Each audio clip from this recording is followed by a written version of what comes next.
60% of MSMEs in the region are run by women, but they tend to be mostly micro enterprises. They're largely informal. We know that many women enterprises struggle to survive, to grow up to scale.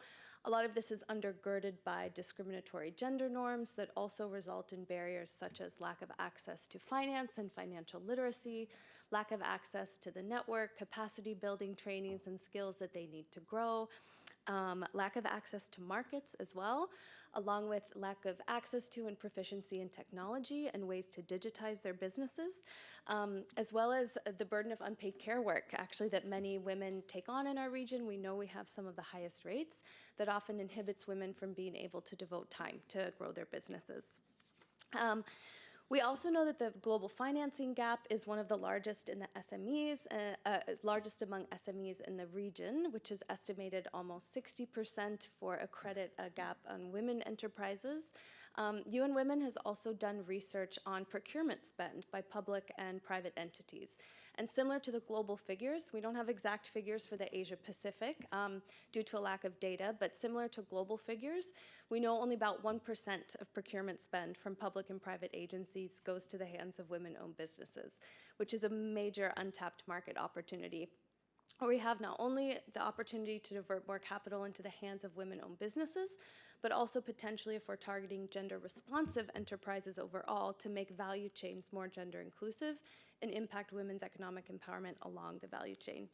So I'll touch on that a little bit later, but all of this just to say we do know that we need urgent and concerted action to support women-owned and led MSMEs to develop in the region, and then also to target the overall ecosystem so that we're supporting MSMEs to become inclusive overall, to have gender-responsive business conduct, to still be able to see themselves as delivering on the SDGs, delivering inclusive growth, and as key players in the space. So we're going to hear a lot of really great perspectives on how to do this today. And I'm going to just very briefly introduce our panel before we dive in. We have next to me Neri Shah, who's joining us from an organization called Good Return. She's the cafe program manager that you'll learn about a bit later. Mackenzie King, who's the regional coordinator of Impact Hub Asia Pacific, one of the great entrepreneurship support organizations we work with. Jitirat Tantasiran, who is the CEO of Ada Auto House. And the last in-person panelist, Net Supatravani, who's the co-founder of Isla Generation. And we do also have one panelist joining us virtually today. Let's see if we could get him on the screen without making him full screen. Gaurav Mehta, who's actually the founder and CEO of Dharma Life. There we go. Hi, Gaurav. Great to have you joining us. And can you just give a thumbs up that you can hear okay? Fantastic. Okay, yeah. Great. Perfect. Okay, so we're going to go ahead and start off the panel with two social impact entrepreneurs who are a bit different in their diversity, but whose solutions are both advancing gender equality and women's economic empowerment. So Gaurav, I am going to go to you first, turn to you first. So I want you to tell us a little bit about why you started Dharma Life. Tell us about Dharma Life and what you do to achieve social impact within the organization. Sure. Thank you, Amy. So Dharma Life is, so I started Dharma Life, it's now been, I think, more than 12 years. So we are a nonprofit owned social enterprise, which works on basically creating women change leaders in the community and typically village communities in rural India. We started off with that, I think, 13 years ago, and we have now a network of 17,000 women entrepreneurs. So if you can click through the next slide, I can walk a bit through the model. And then also explain why I've been working on this. So yeah, founded in 2019, we basically create women entrepreneurs. These women entrepreneurs at the village level or panchayat level, which is a cluster of 3 to 5 villages, work on basically creating awareness around social impact causes. They sell products and services to their communities which are not available and have a social impact. They collect data and do research for us to design products for their communities. And they also do training and skilling programs.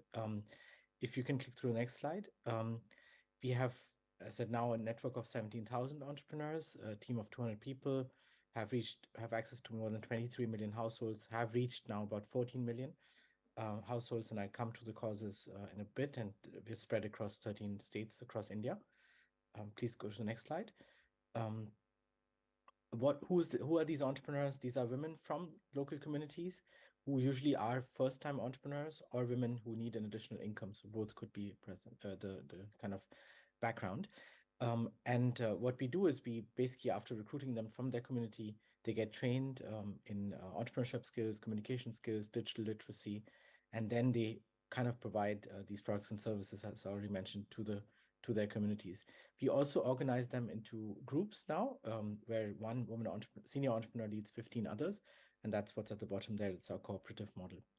Please go to the next slide. How does our model work? So I think it's just to high level. The first level is that we have the entrepreneurs in the middle orange piece. So that's our network. This is connected to a supply chain and kind of last mile distribution system, which is the blue part on the left, which works on creating markets and trying to create kind of address market failures specifically. These failures are focused on the 5 areas highlighted on the top right, which are gender equality, climate, energy access and climate action, health and well-being, as well as digital education and livelihoods. And I'll talk in a second how that works. We design the solutions through our innovation lab, which is a collaboration between Accenture and London Business School. And this is then supported by our overall core structure. So that's this pictorial kind of explains how we then reach the community. If you can go to the next slide, I think that would be, so we have now reached more than 14 million people. The areas are highlighted here, but I'll just quickly explain how this illustratively works. So imagine someone in the village community addressing an issue like menstrual hygiene. I think that probably would be a good example. So typically the challenge is there's a taboo at the community level about using sanitary napkins and mostly using, disposing, many different topics. So our women entrepreneur would basically kind of identify the communities who have this issue. We would provide a solution through the supply chain on addressing the issue, and then run a communication campaign, let's say in typically village schools or in small group meetings at the village level to change that behavior, and kind of through various communication methods, gamifying or even digitally enabled sort of engagement, we break that taboo and then also get first-time users, and over time kind of the market penetration happens and the problem is solved. So that's our typical model. In the process, we would have used research tools, technology, supply chain, and various other tools to assess the impact. So that's briefly how we operate. And I'll talk a bit about women's economic empowerment. Obviously, the first level here is we create jobs for these women who are in our network, but we also create jobs for other women, and I'll come to that, I think, later in our discussion. But thank you. Fantastic. Thank you so much, Gaurav. I'm sure we're going to have lots of questions about your model. It's quite an interesting example of community-led and supporting access to jobs and markets, and also digitization. So we're going to turn to another amazing entrepreneur in the context of Thailand that UN Women has also known for quite a while, and that's Net Supatravanit, who's the co-founder of Isla Generation, and I'm going to let her speak a little bit more to that. But we're also very proud that Net is also the awardee of a Youth Leadership WEPS Award. So UN Women runs an award nearly every year for private sector having good practices aligned to the women's empowerment principles. And so Net was a Thailand and a regional Youth Leadership awardee for her efforts. So Net, I want to turn to you and ask us if you can tell us a little bit more about your journey to social entrepreneurship through Isla, and then eventually through to the creation of the Ally app that I know you'll tell us about. Hello, great. Hi, everybody. Thanks so much for being here. So thanks, Amy, for the introduction.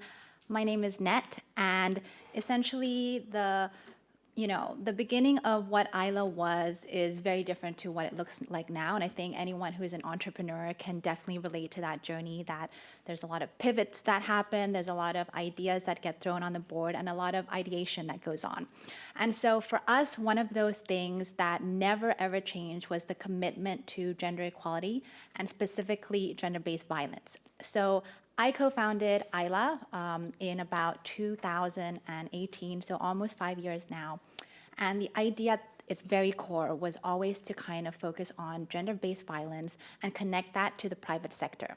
And why did we do this? So my co-founder has a background in international development, and I'm sure anyone who works in the UN or any of the international organizations in the room can definitely identify that it doesn't always move at the fastest pace. And so for us, one of the reasons we wanted to do a business model that was very startup-y, very engaged with corporates, but also touch on impact, especially kind of gender equality. That's really why we decided to do ILA. And so in its very initial form, ILA was supposed to kind of upskill and train survivors of gender-based violence and kind of put them into the workforce. And what happened is we rolled this out in India. We worked a lot with the UN. We worked with big organizations like Unilever, with WeWork, and it was about to take off. And then COVID happened. And so like any startup, you had to kind of pivot, otherwise you were just not going to survive. And so that's kind of how we came to create what is now known as the Ally application, which I'll tell you guys about in a little bit.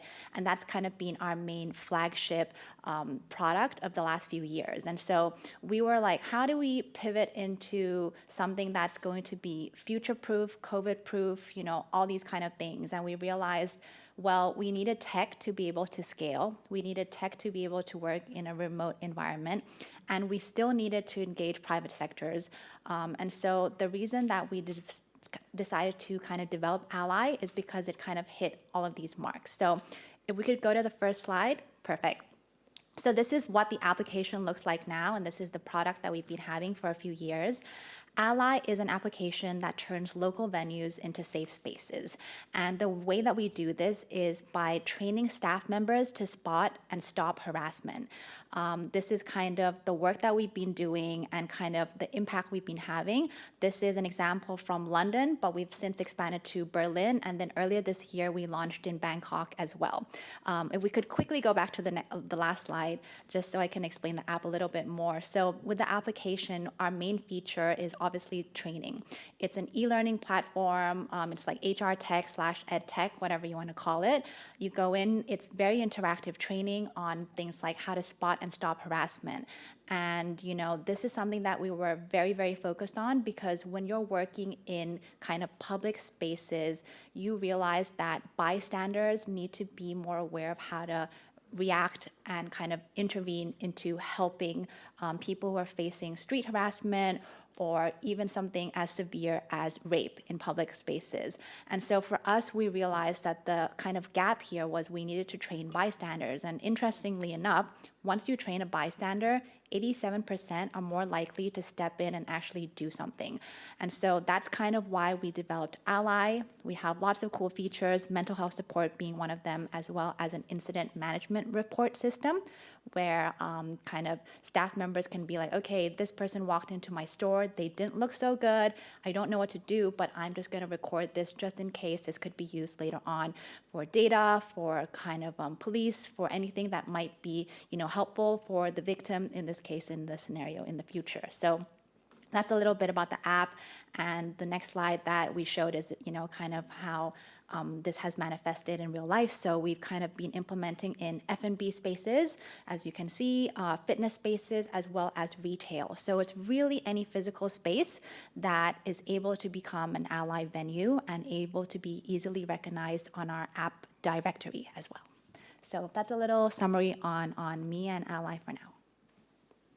Fantastic. Thank you, Net. And as I said, well deserved.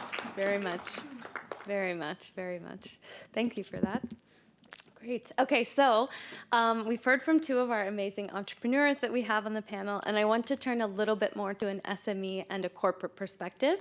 So we'll turn to Jirirat Tantusiran, who's the CEO of Ada House, and you'll hear a little bit later actually about an interesting engagement between Net and Jirirat. But I want to start, Jirirat, a little bit. So you're one of the authorized Mercedes-Benz dealers in Thailand. So you have the corporate linkage, but as Ada Auto House itself is an SME. So I want to ask you a little bit more about your philosophies for supporting gender equality at the organization and what you see as the role of business in solving some of these issues for gender equality. So thank you, Amy, and good afternoon, everyone, and in this room and also virtually. My name is Jirirat Tantusiran, CEO of Auto House. Itself is the Mercedes authorized dealer in Thailand. We have 2 showrooms located in Bangkok. And on the other side, we are also working very hard on gender equalities, and that's why we are here with all of you guys. And at the moment, we have working with 300 beautiful souls together every day in our organization to deliver Mercedes-Benz service and products to the customers, and also creating meaningful impacts to the customers, suppliers, and also the societies. And if you look at in the numbers, more than half of us are women, including LGBTQ+ in the company, which is quite a unique numbers. If you look at in terms of male-dominated industry in the auto business. And if you asking about the philosophy in working in organizations, is in our hearts is the philosophy of embracing all differences and uniqueness. And by doing that, we reflected in our policy making, in initiating marketing campaigns, and also collaborating with other business partners like Isla, which we'll talk more in the bit. And also, we have learned and experienced that by embracing all uniqueness and differences in the organizations, this can bring new ideas and innovative solutions, as well as self-worth to the people, and increasing more confidence of the staff and team members to taking new roles and responsibilities to taking care of themselves, and also responsibility to the families and even the society itself. During the time, we have a very wonderful examples. More and more recently, our staff are initiating a project with transfer and airbag, which we usually have a recall campaigns for the airbag to the workshops, and they are cycling them to very fashionable handbags, and we can give it to a customer as a giveaway, which is very amazing. And this come from diverse backgrounds of the people in the company. That's very amazing that we can get a lot of very good positive feedback also for the customer, and for also helping the communities on waste management. And a part of that, the roles of the corporates that you asked. For us, if you work with gender equalities, for us is about the mindset of the people.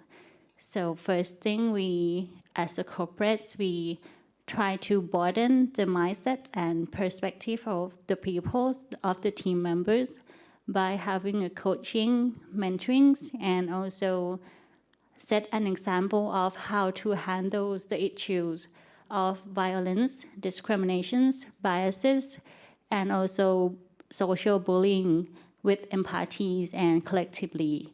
Secondly, that we try to do is not putting the gender equalities as a corporate social responsibility activities, but we put that as the core value of the companies, and apply that to all policy that we make, coverings from recruitment, from evaluations, from budgeting. And the crucial thing that we see that is the most impact is on the training and educating people on the deeper issues of something like unconscious bias, and also the gender discrimination languages that we use in everyday conversations. Lastly, that we try to achieve is to provide the safe space in the holistic approach for everyone in the communities, starting from ourselves in the companies, like from not only looking to the physical aspect, but also mentally and spiritual aspect as well. And to be able to have the safe environments for all, and all members can feel safe, and they can be able to be a safe space for others as well. And that's all accommodating, continuously promoting diversity, inclusions, and equality, and making change to happen in the society. Thank Thank you very much. Thank you so much. That's a really strong example of gender inclusive business overall, where you're supporting your workforce throughout to be more gender responsive. And I think you brought up unconscious bias training as well, which is something that we see as really fundamental to the beginning of a lot of Journey's processes, of the way that it does kind of come out in all different levels of the business and recruitment and retention and all of these. And yes, so thank you for explaining a bit more of that, and we will come back a bit later to that. Great, yes. We'll take all the clapping. Yes, thank you. Okay, so we also know corporates, obviously, and SMEs have a key role to play in this when it comes to inclusive business. But we also know that it's absolutely vital for women-owned SMEs to have access to finance, to have financial literacy, and also to be able to build an inclusive investment landscape for women-owned and led SMEs to grow. So we're going to turn to a regional organization now called Good Return that I'm quite excited to have with us to hear the perspective of both what grant funding and technical assistance can do for women micro-entrepreneurs, as well as impact investing in SMEs. So for this, I'm going to turn to Niri Shah, who I'm very glad to have joining us, who's the CAFE Program Manager with Good Return. Niri, I'd like to have you tell us a bit more about Good Return's work on both of these fronts, both with finance for women entrepreneurs and in impact investing for SMEs. Thank you, Amy, and really pleased to be here. So I want to tell you a little bit about Good Return. So we're an Australian NGO with over 20 years of experience, and we work across Asia Pacific. Our mission is simple, and it's to enable those who are marginalised and excluded to achieve economic empowerment. And the way that we do that is through responsible financial inclusion and capability development. So we have three key program focus areas. So one is impact investing. We provide access to capital to those who are marginalised and excluded, and we have a big focus on women as well as people with disabilities. Second, which is the CAFE program, it's a financial literacy program that I lead, and it's training them how to manage and use their money and small businesses, as well as support income generation activities. And the third is capacity building for local lending institutions and financial institutions to help them take more of a gender lens approach. And we see this three-tier integrated approach as really crucial for long-term success, meaning responsible access to finance, financial education, and capacity building for our partner ecosystem. So the problem that we're trying to solve for at Good Return is poverty. So high economic growth in Asia Pacific has not translated into enough poverty reduction. It's home to the largest number of people living below the line, of which 76% of people live within rural areas. Second, inclusion. So only 46% of women own a bank account across Asia Pacific. And formal banking sector is in the region is often ill-equipped to meet the needs of women-led businesses who lack traditional forms of collateral, credit history, and can find these environments quite intimidating. So I mentioned that we have three key program focus areas, and I want to tell you a little bit about what we do in terms of impact investing. So we first of all find agricultural value chains that offer new business or employment opportunities for women. So for example, in West Java in Indonesia, chili is one of the most consumed vegetables in every province. We saw a real kind of opportunity or need for women agripreneurs in the chili value chain. Second, we work with local organizations to offer them access to training and access to markets. So, for example, supporting these chili growers develop business plans, as well as guaranteeing that their chili produce will be bought. So links to the supply chain. Third, we work with local lending institutions to enable access to finance by guaranteeing a portion of that loan. So we kind of manage lender risk. For example, with that example, we've partnered with a fintech organization, Crowdy in Indonesia, and they've started lending to chili growers. I think we've kind of created over 900 opportunities in this sector. And over there, financial inclusion for women is such a big issue. So, you need generally a family card and husband's permission to be able to access finance. And if we think about some of the kind of statistics, I think it's over 50% of people born in West Java and Garut were married before the age of 18, so sometimes don't have access to that information. And the way we guarantee the fund is using a blended finance approach. So grants from the government, our junior capital, and money from other impact investors, our senior capital. We provide a small return to the impact investors to incentivize them, and we de-risk them from the downside. In case of SME default, we use the grants for that portion of the loan. And lastly, to kind of wrap it all up, we work with lenders to conduct gender self-assessments of their systems, their processes, their loan products, and we offer them support in implementing gender action plans. And this could look like, developing new policies, reviewing some of their biases, designing or redesigning training sessions for their staff. So as an ecosystem builder at Good Return, we work with a range of stakeholders from government through to local to help overcome some of these barriers that we see women-led MSMEs face, ultimately contributing to gender equality outcomes. And if we think about the national economies in the region, advancing women's equality in Asia Pacific could add to 4.5 trillion to the annual GDP by 2025. So it's not only the right thing to do, it's actually kind of the smart thing to do as well. Yes. Fantastic, thank you. I think, yes, it definitely deserves another round of applause. I think it's so good to hear about Good Return's model as well, because it's not just about getting access to finance, right? It's about supporting with capacity building, and it's also about sensitizing and raising awareness among lenders and financial service providers, right, who don't understand that the products that they may be designing and delivering are gender blind in a lot of sense, and if they seem neutral, maybe can't be accessed for different reasons by a lot of women. And I think bringing in the blended capital approach and working with different partners that you work with as well to help kind of have some of that patient capital and build and de-risk to support women entrepreneurs is a really great example. It's great. Okay, and very last but not least for this first round, we're going to look a little broader and look at how another ecosystem organization player brings together some of these different players to help build inclusive entrepreneurship. So Mackenzie King, the regional coordinator for Impact Hub Asia Pacific, is here with us. She's going to tell us a lot more about Impact Hub.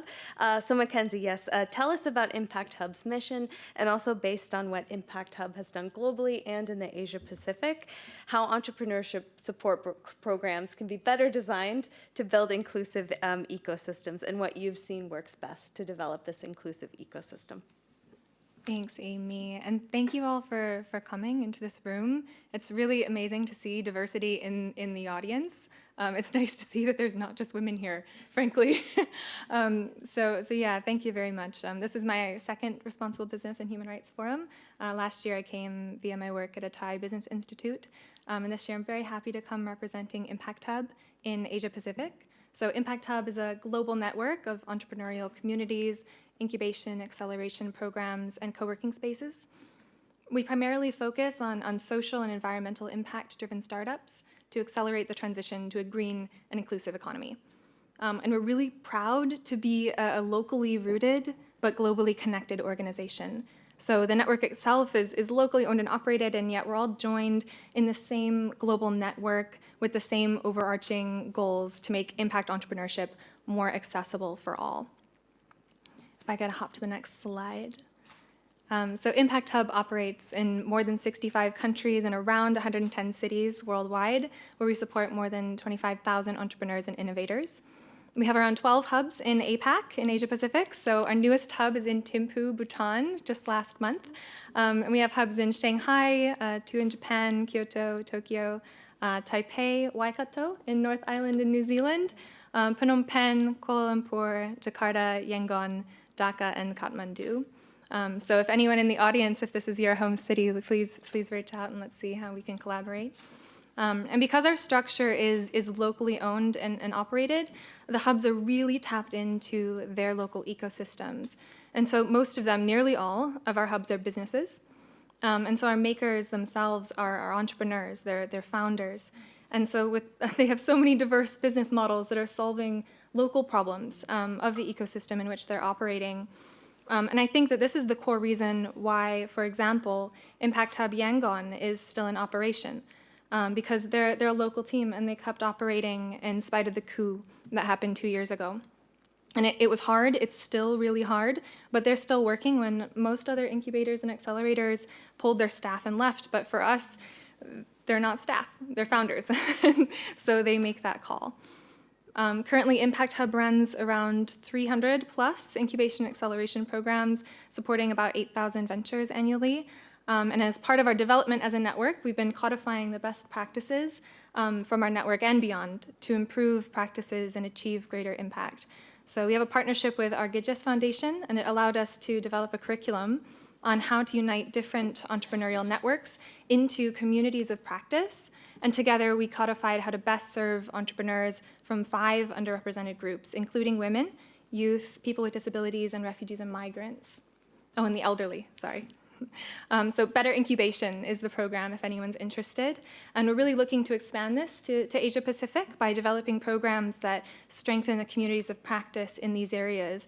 We already have areas of practice here, programs that are related to Indigenous entrepreneurship, communities of practice, and we really look forward to strengthening COPs for women and marginalized people with other intersectional identities.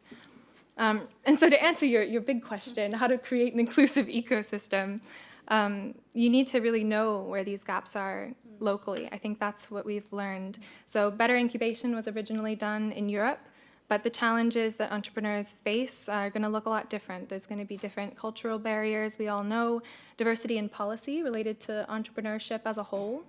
And there's also a lot of similarities. Like, for example, access to finance for women is a challenge pretty much across the board. But if your startup ecosystem is getting less funding on the whole, marginalized entrepreneurs are going to have an even tougher time finding ways to get access to those resources.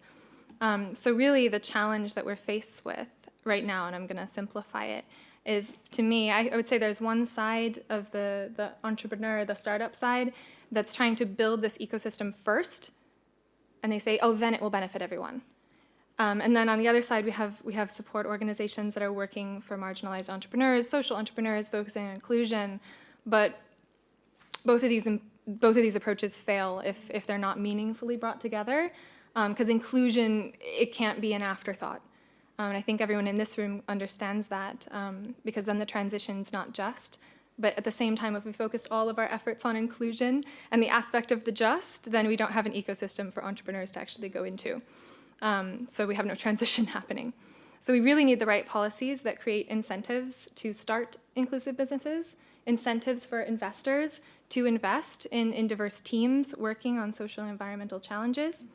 And then we also need to dismantle the systemic barriers in the way of marginalized entrepreneurs. And finally, we need to support entrepreneurs on their journey, I think the most important part. So yeah, and all of that together, I think being inclusive being the word, we need to adjust to those needs locally. Thanks. Thank you. Thank you so much, Mackenzie. I think we've seen a lot of strong examples of really locally rooted, development capacity building. Applause as well. I love you guys. I love this audience. It's fantastic. It's a very excited audience. I'm happy for that. It's fantastic. But yeah, I think we've seen locally rooted solutions and locally developed and community-based solutions as well have a greater chance to solve problems, to be resilient, maintain, and also sustainable. So we're going to start a second round here quick, and we're almost on time, so we should have lots of time for questions and answers from everyone. Round 2, I want to focus a little bit more on what each of our players have done in terms of partnerships, collaborations, and also connections to help build the work that they're doing. We're going to switch around the order a little bit. So we've heard about what they're doing. Yes, we'll turn a little bit more. I think we'll turn first to a bilateral partnership that we at UN Women actually are quite excited about as well in the regional office. So Net, I'm going to start with you first. So you've introduced your Ally app previously, and you did mention to us that you launched in Bangkok just earlier this year. So I want you to tell us a little bit more about what that launch was like, and then how you forged partnerships with governments and also private sector, and why this is important to your business model. Awesome. So earlier this year in March for International Women's Day, we officially launched Ally in Bangkok. And to answer your question, Amy, it was an absolute headache because we were working a lot with various stakeholders, including the government, had a little bit of involvement from UN Women, as well as corporate partnerships. So if we could quickly show the slide on kind of our lovely MOU event. So this is kind of the product of a lot of hard work and a lot of talking to people, a lot of meetings, a lot of back and forth. But we officially did an MOU signing ceremony with all these corporate partners in Bangkok who are now officially signed on to launch Ally in Bangkok with us for this year. And so, as you can see, there's all these various names. There's Atta Auto House, which is from Kun O. There's Biraj Group, which a lot of you might know as the real estate company. They have offices across the board. We particularly work with their Beat Active fitness gym thing that just opened. And so for them, it's very much focused on the idea of safety and fitness. Hyatt Regency in Sukhumvit is also one of our partners, so we are now kind of diving into hospitality as well.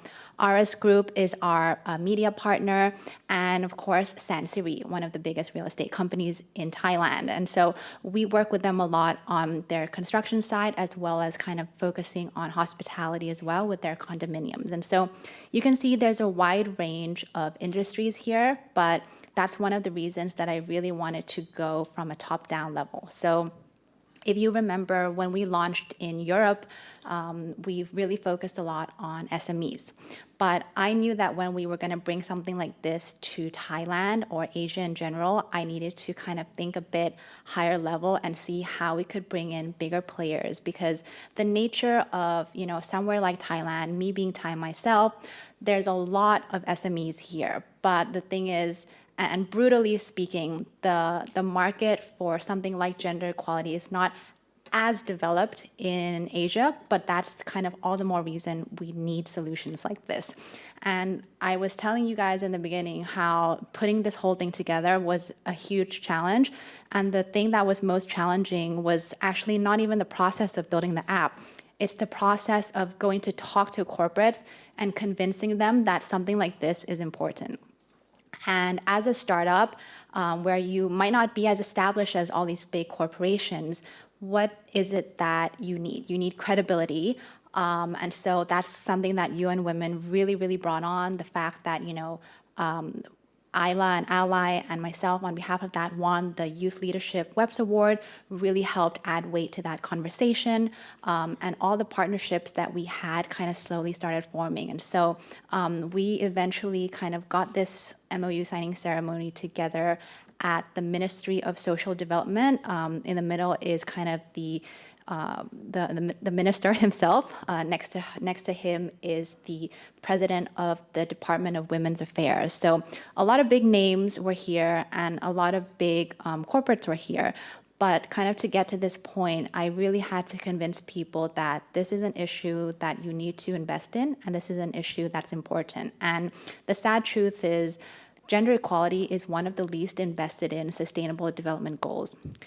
Period. And that's just something that is a fact, and it's something that a lot of people think, when you talk about gender equality, oh, Thailand is so advanced though. There's so many women in politics. There's so many women CEOs. It's true. But when you talk about another aspect of gender equality, which is gender violence or harassment or these kind of policies in the workplace, it's really, really minimal, and it's not that great. And the reason is because society as a whole, there's still a huge stigma there's a stigma that, this is something that you shouldn't be talking about in the workplace. It's a stigma that, oh, this is, your neighbor's issue or your colleague's issue. I don't want to get involved. And to an extent, that's true. But the reason that we decided to build Ally in the first place is because we wanted to create allies everywhere. And Ally, to spell it out for everybody, is essentially looking out for everybody and being inclusive and creating an environment and a safe space where you can kind of walk out in public or walk to work and feel like you are able to be yourself. And so really glad that we got on board all these partners, but they were also strategic partners. For instance, Kun-O and Atta, they also have been heavily involved with the WEBS community, with UN Women, Sansari as well, which is one of the leaders in kind of LGBTQ plus policies in Thailand. So everybody that I was able to get on board for this was a very strategic partnership. We didn't just randomly pick anyone. We wanted to kind of pick the leading businesses in Thailand who were already committed to inclusive practices to kind of showcase the way on how to make something that is not so much spoken about in society, more of a mainstream thing, so that this is something that more people can follow along with. And hopefully later on, not just at the corporate level, but SMEs are able to implement themselves. Thanks. Excellent, fantastic, yes, and very big congratulations on launching in Thailand. I think a lot of people will be curious to learn more about Ally, and Net can always share more after as well. So coming to Kun Jitarat, as Net mentioned, Atta Outer House actually was a part of this MOU signing with Ally. So Kun-O, if you could tell us why anti-sexual harassment is such an important area to you as well to address within your workplace, and also why you decided to partner with Ally on the endeavor. So thank you, Amy. For us, I have to state that all kind of violence and harassment are unacceptable everywhere at all time at our companies, and also I hope that will be spread all over in society as well. And when we work closely on the context of gender equalities and also diversity and inclusions in the companies, we can see that there are a side of harassment and discriminations and also gender discrimination language all over the place. However, the numbers of reported cases are on the opposite side. And that is what catch my attention when working together with the team. And I think that supports what Ned just said, that especially in Thai cultures, we tend not to talk about this thing on the tables, especially in the topic of sexual harassment, whether you feel embarrassed or you feel intimidated or you frightening of your boss to fire you out or something like that. And I think it's happened in almost Asian countries that uncomfortable at issue like this, we try to hide and pretend that it's not happened. But we can see that in everyday operations that there is a case, whether it's from a male or females or LGBTQ plus, that they feel discriminations or they feel that there is some biases in the workplace. And from that point, what we do is we not only trying to minimizing or reducing the harassment case to zero, but we want them to feel safe to speak it out on the table, and we want them to be able to be heard equally in the company, and we'll find a way to handle this situation together with empathies and collectively. And so when we see Ally applications, and I would say that it's very innovative solutions that you can record and you can report the case digitally and also everywhere. When you feel that you feel intimidated or you feel discriminated, and I think that from that point you can really see the numbers, the cases in the company, and you can work with your team to creating more inclusive and promoting women empowerment and diversity and inclusive cultures to the society. Thank you so much. It's a really powerful example, I think, of looking at a social impact micro enterprise like Ally that's committed to gender equality and seeing how that can be applied in a larger corporate, and also rolling that out for your workforce. We do have lots and lots of data as well on the impact of gender-based violence and harassment on women's economic empowerment, and know that it lowers rates of, it increases absenteeism, lowers productivity, and also lowers retention of women in the workforce.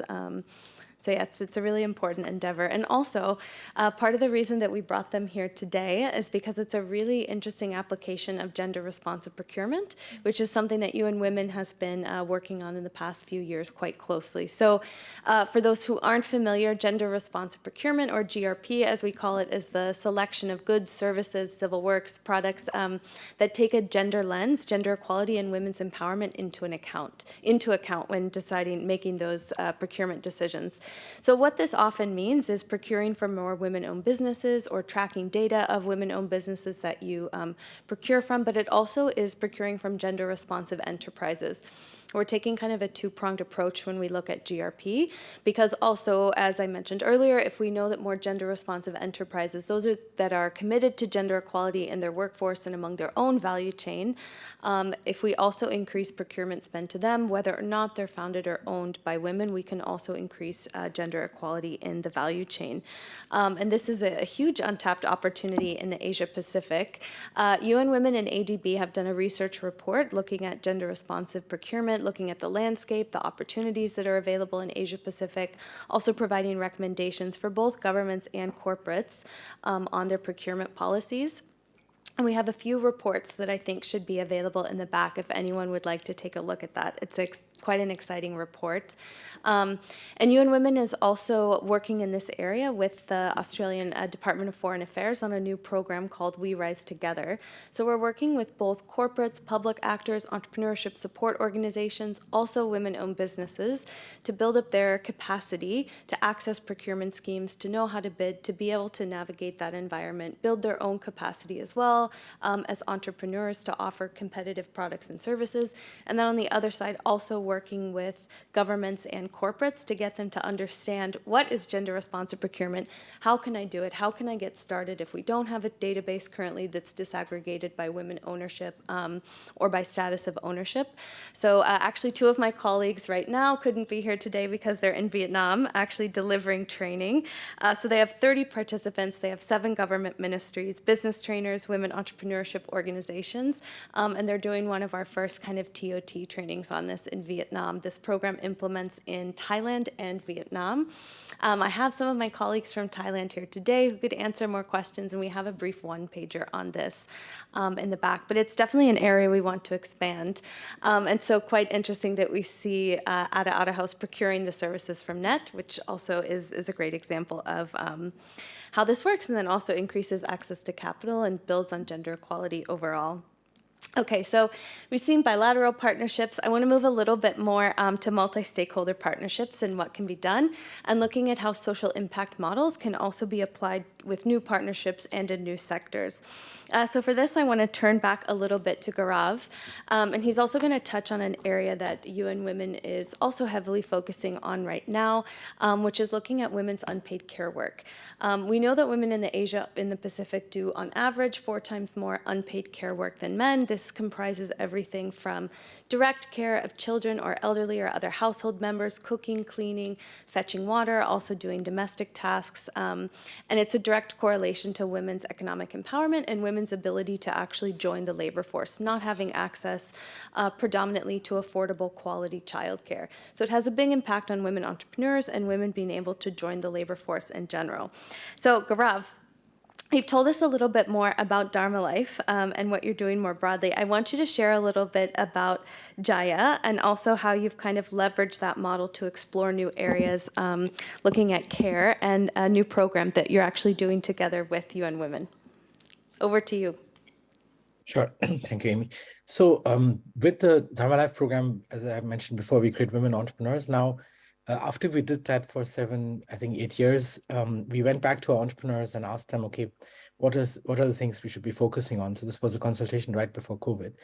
And I think the biggest request was, while we've created one change maker in a population of 1,000 households typically, they said, well, what can we do to get other women into the workforce? And because our model was always focused on having only one, right? And I think that kind of got us thinking and looking more deeply at the barriers women face to join the workforce. And basically, we started a design exercise and then came up with the JR platform. But the key learnings from that was that the challenges they face are largely in two areas: one around norms, and the other ones around actually jobs and areas they could actually work in. So on the norms side, obviously, there's childcare burden. I think Amy, you just mentioned is a huge issue. Also, elderly care burden.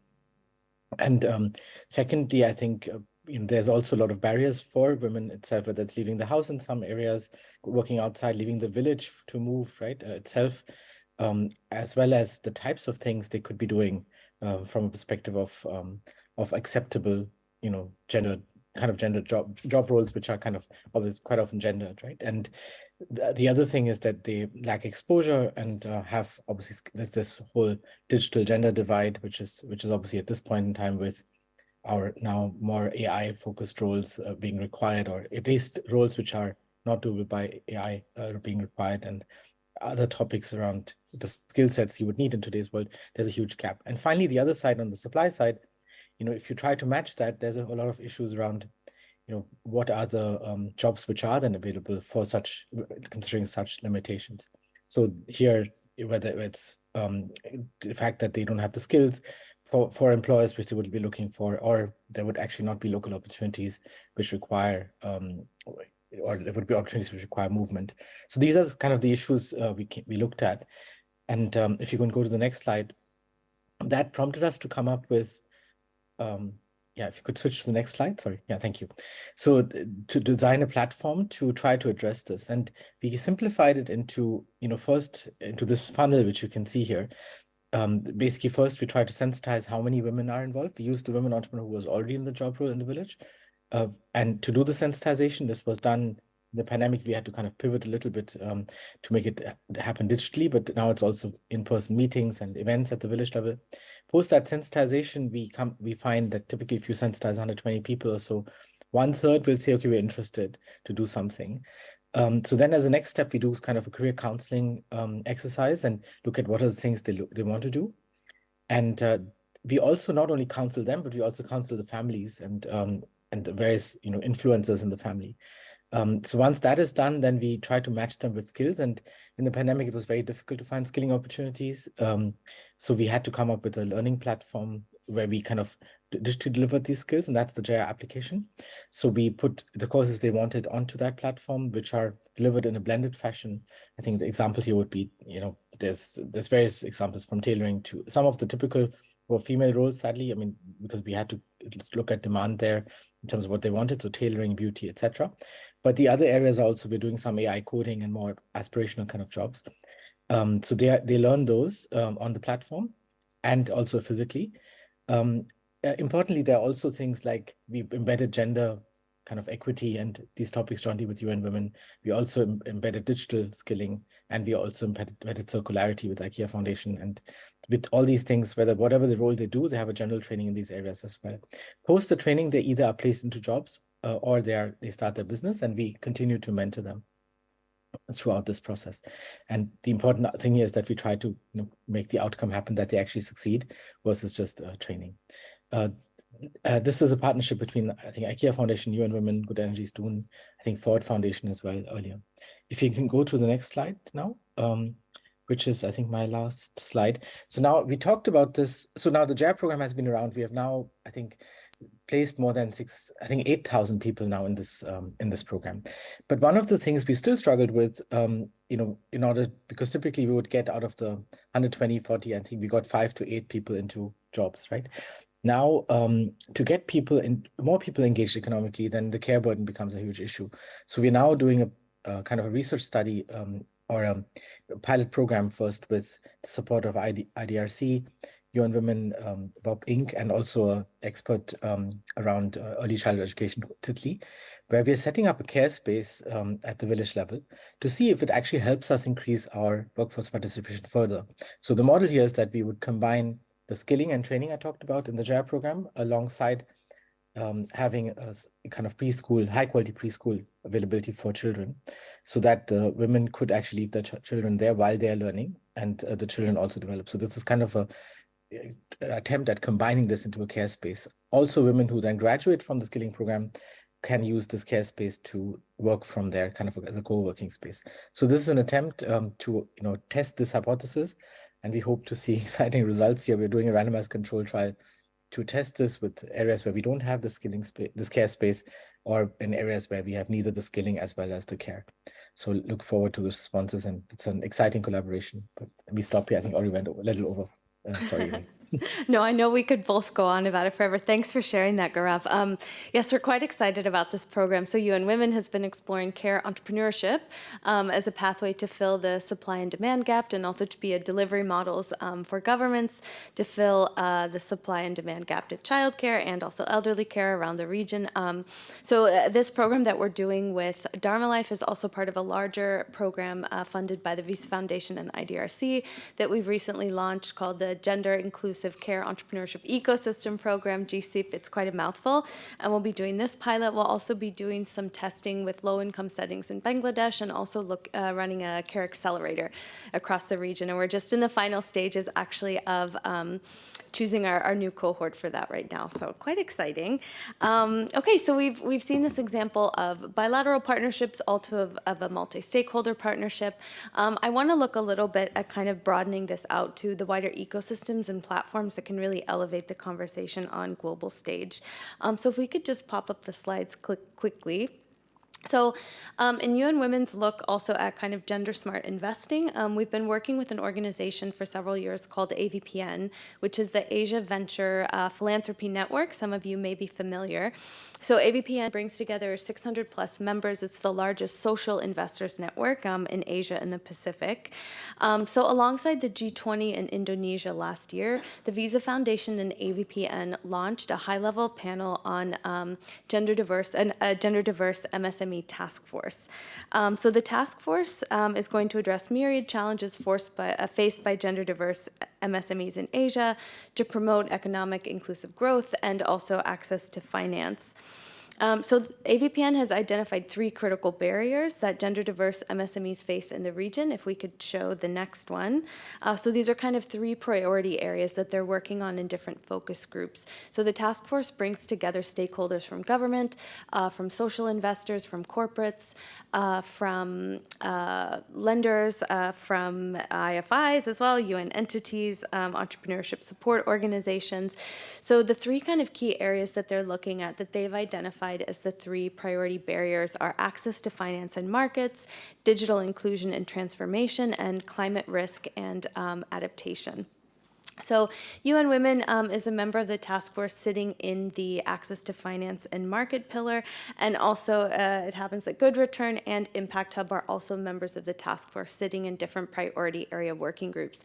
So we also wanted to get their experience on being part of this larger platform. So within each of these kind of convenings and within the working group, all the groups come together to identify key problem areas, what they see as the most pressing issues that need to be solved, and then come to consensus and have actionable recommendations. These will be distilled into a policy paper that will be taken to G20 India this year, and also carried forward to other intergovernmental bodies and processes, including ASEAN. So quite an exciting process, the task force. So I think, Mackenzie, I'll start with you first. So I want you to tell us a little bit more about Impact Hub's engagement in the task force, and what you're also seeing in terms of what's been identified that needs to catalyze the entrepreneurship ecosystem to be more inclusive. Okay, perfect. Thanks so much. So like Amy was saying, the task force is organized into these kind of 3 categories on like finance, climate, and digitalization. So I did just want to quickly touch on some of the interesting things that have come out and been collated by the groups, and give some context. So in terms of finance, like women-owned businesses have been found, right, to be less risky for banks, and gender diverse teams are shown to be more lucrative in terms of startups, but banks and VCs are not yet recognizing this. The biases continue to impede these fundraising efforts for women founders. But one thing I did want to mention, and this is something I want to mention here and in the task force, I mentioned earlier that this is my second Responsible Business and Human Rights Forum, and I think if there's one theme that has really come across from both years is that there's this cautionary tale of people that have been working in the business and human rights field to say it was a mistake to be giving the business case for human rights and to not go further. Not saying it's a mistake to give the business case where it exists, but I wanted to bring that up here because I think that in terms of finance, like I want to steer clear of like purely making this about a business case for investors, because the business case for human rights, climate action, reducing pollution, it's just not always there, frankly. But it is worth noting that right now for women founders, the business case is there. And in Southeast Asia, women-founded startups received 0.3% to 0.6% of total venture capital funding. That was in 2021. And that's a problem that needs to be addressed, not just as an opportunity for investors, but also recognized as a shameful reality that it is. And that this is inhibiting women to have economic equality. And we really can't be holding up this narrative that women's inequality should be solved because it is an economic opportunity for those who currently have wealth and power. So I did just want to put that out there. But the working group on climate is where Impact Hub is mainly focused. And I think it's quite interesting that women in the agricultural sector, and then coupled with unpaid care work, it really has resulted in a serious increase in that workload, and it creates these differential vulnerabilities for gender diverse MSMEs in terms of climate change. And then it becomes also an interrelationship with the access to finance question, the vulnerability to climate change, because access to finance means also access to green finance. It's no different, but it is different because the financing that's going to serve the transition, like if we don't get that, if we don't get the green finance into the hands of women, we again won't have a just transition. And then in the same way, we've heard about finance and digitalization. All of these things come together. Gender diverse MSMEs have the limited capacity to implement technological changes that would be required to improve environmental performance. Why we have these social cultural barriers that exacerbate access and control and ownership. And again, this comes back to access to capital.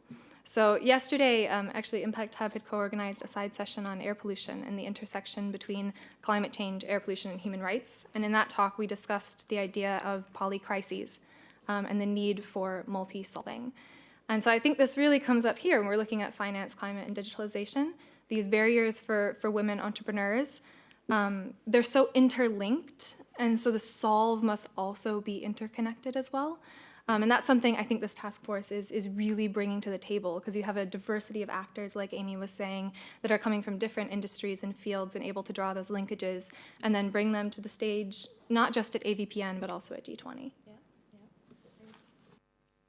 Fantastic, thank you. I'm very glad also that you re-emphasized we cannot have a just transition unless it also is focused on gender equality as well.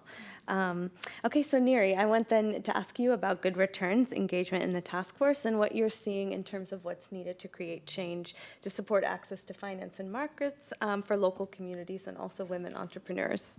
Thanks, Amy. So Good Return has been an active member of the AVPN task force, and specifically the Access to Finance and Markets Working Group.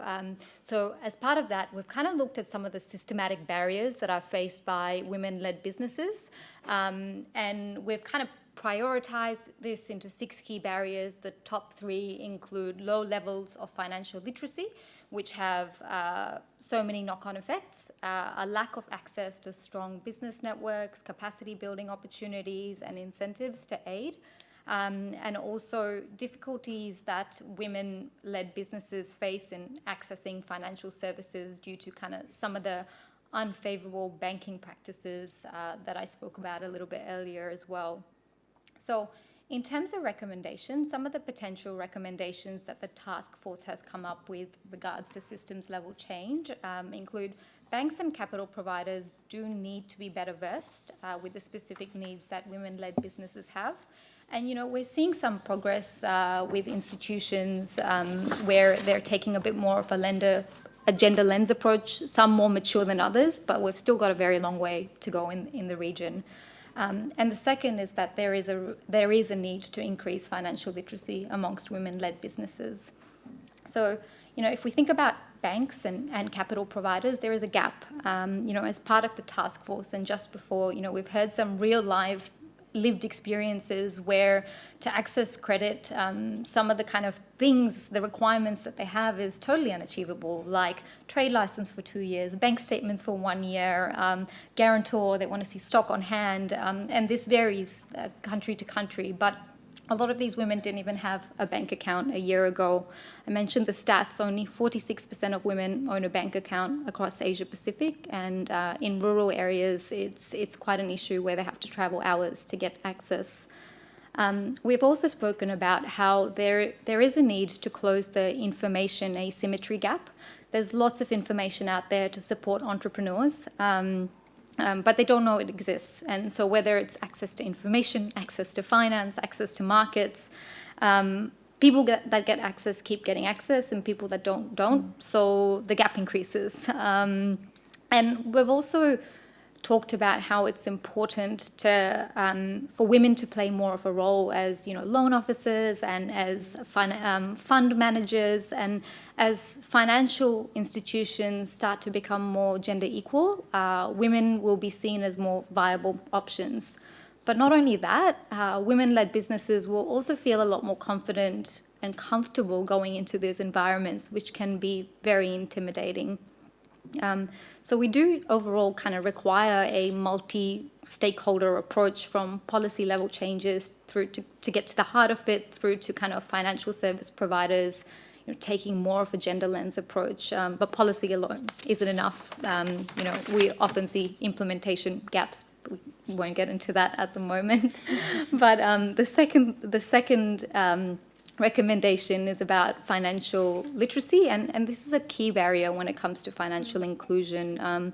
Countries across Asia Pacific have some of the lowest levels of financial literacy rates, and when we think about the issue or the consequences, it has so many flow-on effects.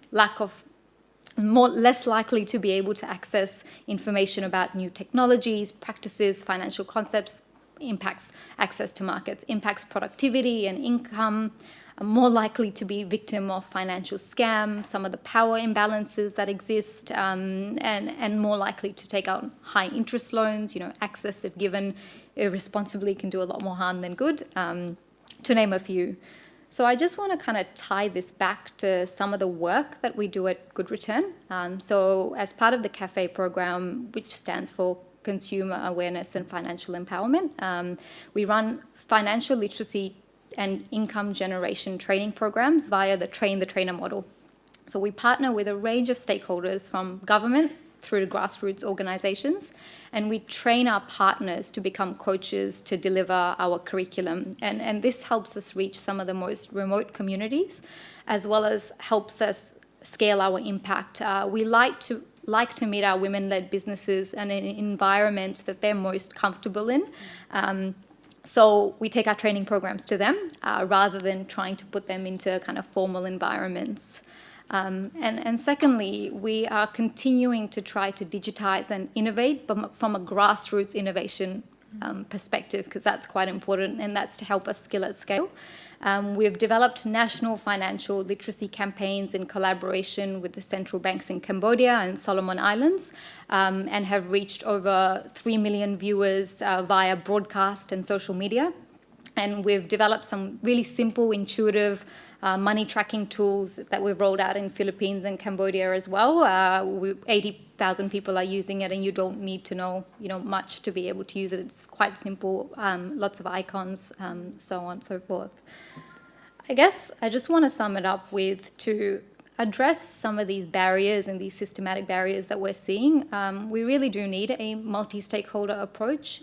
Each has a role to play, and it's only when we work together we'll be able to kind of see the change we desire. Great. Yeah. Thank you. Fantastic. Great. Okay, we have about 15 minutes left. So I'm going to go ahead and open it up to questions from the participants.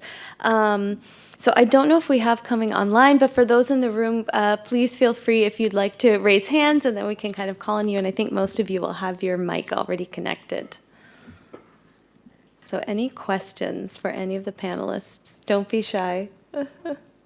Yes, okay, maybe I'll start with you. I saw your hand first, I think. Go ahead, please. Okay. Hi, my name is Jagdish Bishnoi, and I'm from India. So if we talk about the India, I think India is the largest, and the platform for the MSMEs. And in the last 5 to 6 years, we have worked on the various policy level issues, so we can promote the more and more MSMEs because we also worked on the community level engagement, community empowerment, and the innovation and sustainability practices, and the capacity building, and the access to the financial literacy. But when we talk about the women in India, we also seen that 36% women are in the senior leadership, and as the report that said that 32% is a global ratio. So that's how we see how the MSMEs work. But still, there is problems raised in the India. Because India is 60 million, MSMEs, and the 51% is still in the rural areas. So when we talk about the rural areas, then that means we are talking about some problems, in the specific region as well. So problem is raised in the India that how they are getting the global platform. That is the one problem.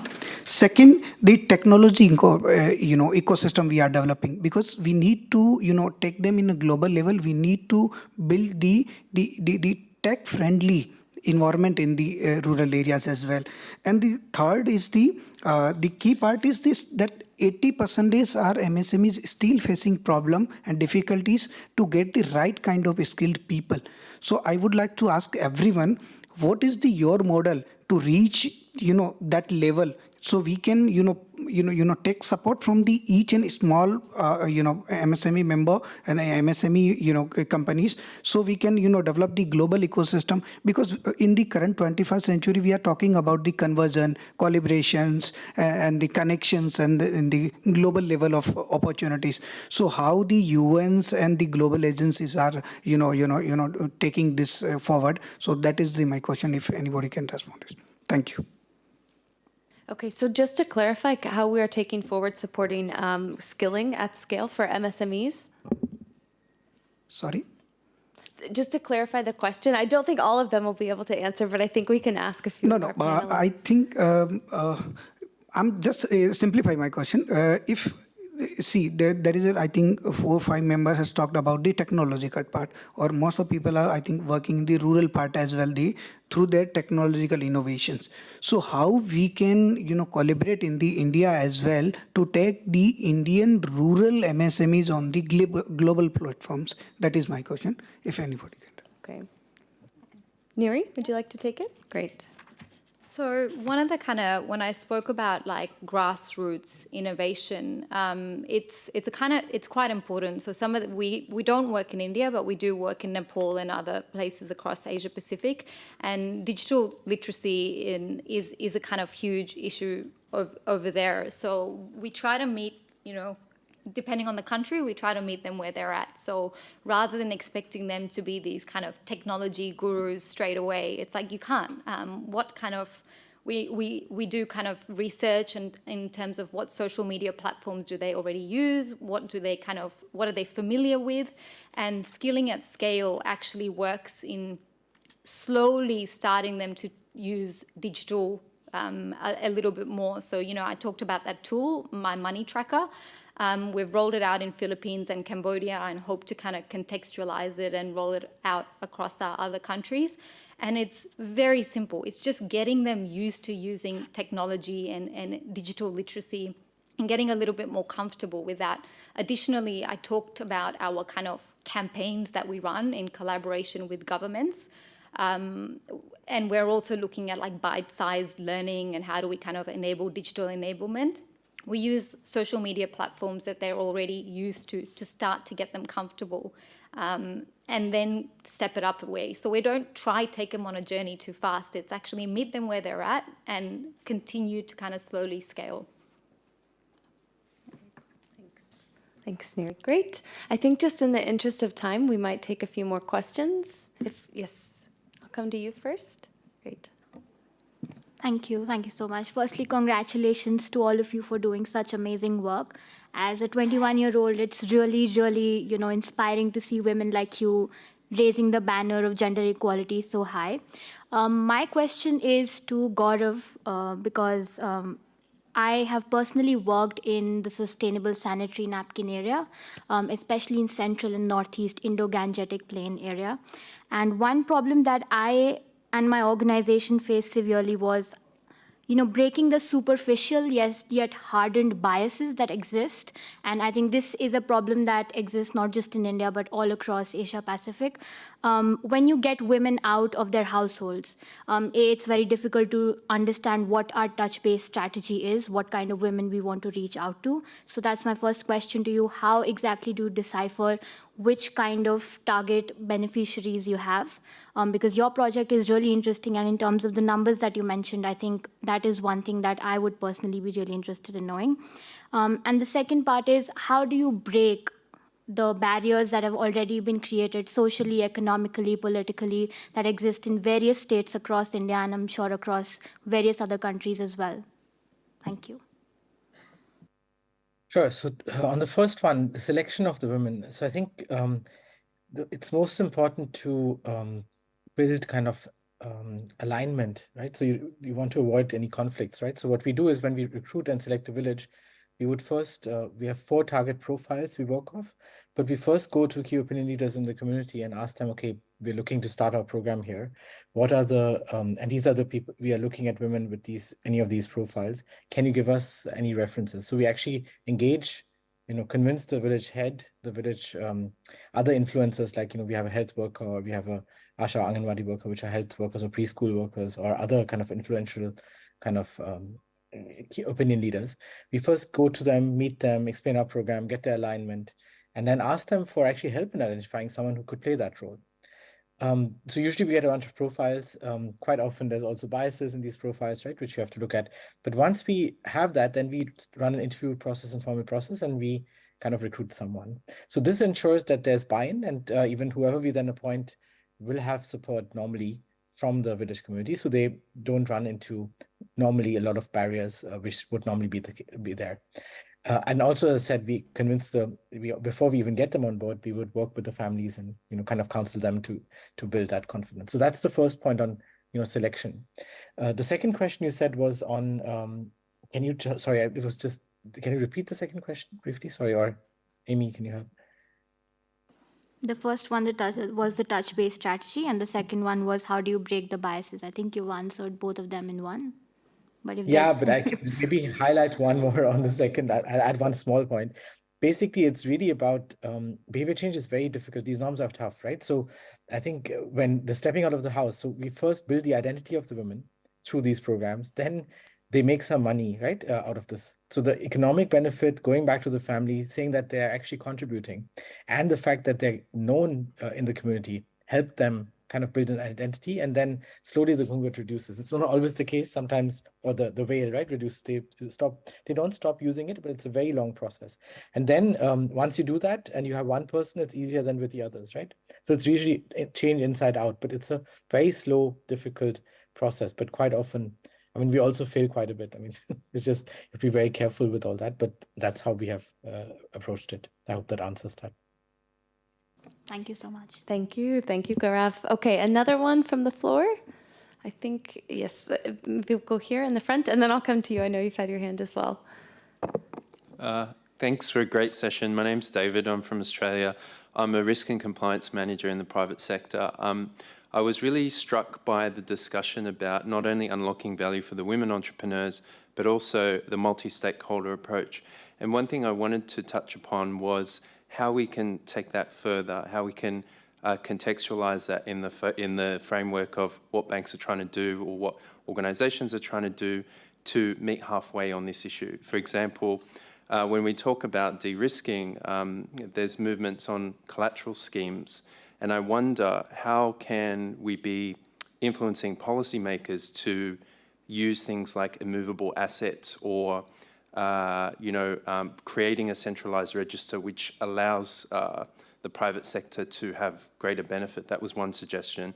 And then secondly, in relation to credit guarantee schemes, I wonder, there was discussion of the example of grants, but also the junior and senior finance elements. I wonder how we can be getting more stakeholders to the table to provide that guarantee, and what would it take to get there? I think, Neri, it's probably best for you, yeah. Thank you. All great questions. I think in terms of the guarantee schemes, we're seeing, more and more kind of financial inclusion becoming part of national strategies. So, getting grants from the governments and governments actually putting that as part of their kind of, agenda. But not only that, the second part that I spoke about in terms of the senior capital is impact investors. How do we continue to incentivize them to invest in us? How do we raise the profile to, for them to understand how important this is? I'm not 100% sure I can fully answer the question, but I think it's a really good question and it's a really good point, and that we do need to kind of elevate elevate our ability to continue that kind of guarantee scheme, because it's kind of shown from the work that we do with, and we partner with lots of microfinancing institutions and capital institutions, and it makes a world of a difference when it comes to financial inclusion. Yeah. Thanks. Okay, I think we'll come to you. It might have to be our last question. Thank you. I'm Ashish Thakur from Nepal. I run a company called Glocal. We majorly work into the human capital development. And today, listening to all of you, it's majorly about human capitals at large. And we do run different colleges and things. And one of the big problem that we see in different of our programs, because we are into financial literacy. In fact, today we are having a program with Standard Chartered in Nepal for training for trainers who will then go to different parts of Nepal and train the women and youths of from different parts of Nepal, right? But one of the big issue that we feel at large, whether it be e-learning, where we manage the first e-learning platform in Nepal, or it be financial inclusion, either it be education, or even it be corporate sectors. One of the best thing, and claps to you, that we see these women, all of you in the panel, and one gentleman here. But having this in different parts, majorly, and also in Nepal, is sometimes a big problem. First, finding. Second, acceptance to be in this problem. So willingness of women has been a problem in a lot of times, even to come out, even if they are doing something good. And I agree with Gaurav that providing them identity first and then putting it forward is something which is very important. And there I bring the point of recognition. So we did use the part of recognition in identifying the teen change makers in Nepal and South Asia, India, Nepal, Bangladesh, and Sri Lanka to promote the activities that teenagers are doing amazingly for social entrepreneurship, or whether it be academics, or whether it be anything under the sun, right? And taking them out and showing them that it is important to do something, and that it becomes an example to others. So as you guys are here as an entrepreneur, my question is majorly with you and Uman, and also to everybody, whoever can answer this. What is the best way to provide some kind of efforts towards recognizing and bringing in front the women leaders, or whether it be we are talking about inclusive entrepreneurship, so not only just women, but anybody who is there. How do we bring out, how do we make these stories come out at a large and vocal way, so that it becomes an example of positivity, where we are losing it all? Can't happen. youths are leaving Nepal and countries like Nepal and going to different parts of the world. And that is something that needs to be taken care of. So how do we do it if there are any best practices or examples that you see? Thank you. I can take it, but I also wondered if Mackenzie, you wanted to chime in with what you've seen with Impact Hub? Yeah, actually, I'd love to take this a little bit, because there are some really, I think everyone in this room can be always a little bit more gender inclusive in the stories that we tell and in the words that we choose and in the support that we give. That's what Better Incubation was all about, was to make sure that the business support services were as inclusive as possible. But this is also coming down to what you said, right? Like highlighting these stories. And I think it's been mentioned on the panel that a lot of times the people who get support keep getting the support, and then we don't end up doing we don't end up doing that sourcing, but they're there. I think that's the key message. I also take off Impact Hub, put on We Can hat. This is a women's entrepreneurship support organization in Thailand, and we do like peer support and technical advisory as well. And there's so many ways that you can find, like I think Gaurav mentioned, of finding community leaders and finding those points of connection, those nodes, and then using them to access and to build that rapport behind the scenes, but then to work with organizations, with women founders, to find women who are small-scale entrepreneurs in their own homes, and to go and build that trust. That way those stories can make it outside, because they are there. I think that's the main message, is that they are there. It's just that we have to find them. Thank you, Mackenzie. I can always connect with you after if you want, but I think in the interest of time, because I know that we are already at time, but I still want to give our panelists just one final word before we go today, if everyone can stay for just a few more minutes. I just want to ask you, all of you, before we go, what key action you'd like to see stakeholders take forward to support organizations like yours, or also more models like yours. So I'll just go in order of who's sitting next to me. So Neri, let's go ahead and start with you. Sure. My call to action today is very simple. We're always looking for partnerships to help us innovate, to tackle some of these issues, and to continue to scale our impact. So we're nothing without our partnerships. I encourage all stakeholders over here to think about how they might be part of this movement and help us move forward. So I think I mentioned earlier, in terms of the kind of gender equality could lead to $4.5 trillion in GDP. So it's not only the right thing to do, it's a smart thing to do. So that's my call to action. Thank you. Yeah. Thank you. Okay, Mackenzie? Yeah, truth be told, I would really like to second that. The partnerships and collaboration aspect especially. But just as a closing, I wanted to say that at Impact Hub, 57% of our entrepreneurs in our programs and 80% of ventures within Impact Hub have women in leadership positions. And this is great, like we can give ourselves a pat on the back. But ultimately, women are disproportionately represented in impact entrepreneurship.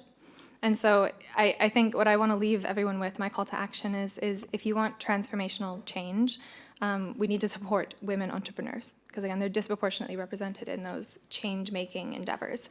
And if you want unlikely solutions to the world's most significant problems, we need to be supporting unlikely entrepreneurs. And yeah, it's critically important in ensuring that the transition is both just and inclusive, and yeah, that it's possible to bring forward more inclusive principles and actions into the future. Yeah. Thank you. Kun O, Jirirat?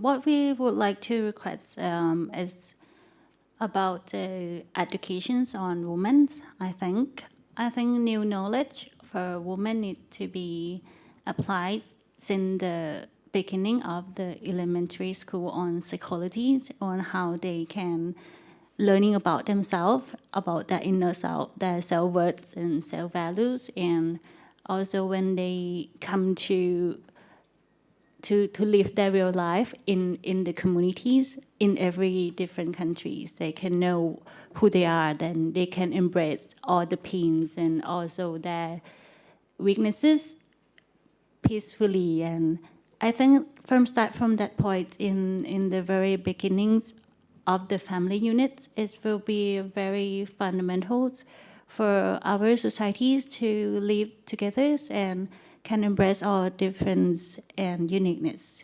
empower women and also creating inclusive cultures and really make a truly difference and changes in the society. Thank you, Kunjitirat. Net? Yeah, super simple call to action. If anyone working at a corporate right now or know any spaces that would be really cool ally venues, please come to talk to me. We would love to be implementing in more spaces. This is Pride Month, and a lot of companies that we speak to or people that we work with are always asking, how can we show action beyond like this 1 month? Well, at us, at ILA, we are allies every day. So that's definitely one way you can create safe spaces 365 days a year. Thanks. Fantastic. Okay, and last but not least, Gaurav?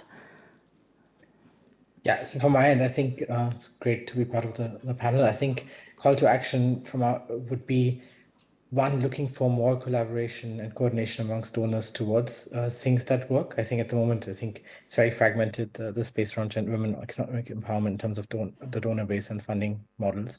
So I think that's one piece. And finally, secondly, I think from a Thermalife perspective, we're looking to scale the JIA program across the verticals. And it would be, I think the learnings are that if you aggregate number of entrepreneurs across specific business models or themes, it kind of works with platform effects. So would love to explore that and see more and more platforms kind of be created for women entrepreneurs. Fantastic. Okay, I know we are over time. I just want to thank everyone so much for joining us. Thank you to our amazing panelists, and also thank you to everyone behind the scenes. I know who's always doing a lot of hard work, and the translators who are always quite busy during these forums. I'm sorry we didn't get to answer everyone's questions, but I hope everyone is able to network and discuss more today. So thank you so much, everyone, for joining us, and have a great rest of the day.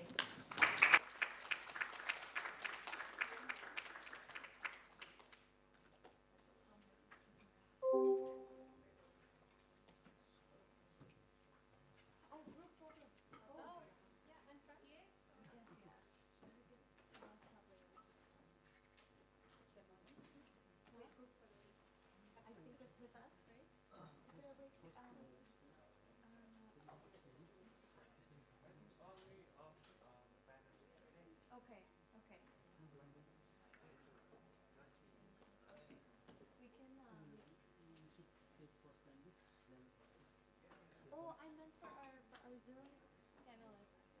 Can we? What do you think? Is it going to be too big? Yeah. Oh, maybe. No, maybe one there and then one there. Because otherwise it'll just look like a massive head. Yeah. How should we do it? If we keep this up, at least it has a scope. At least we just do it. Awesome. I'm hopping down.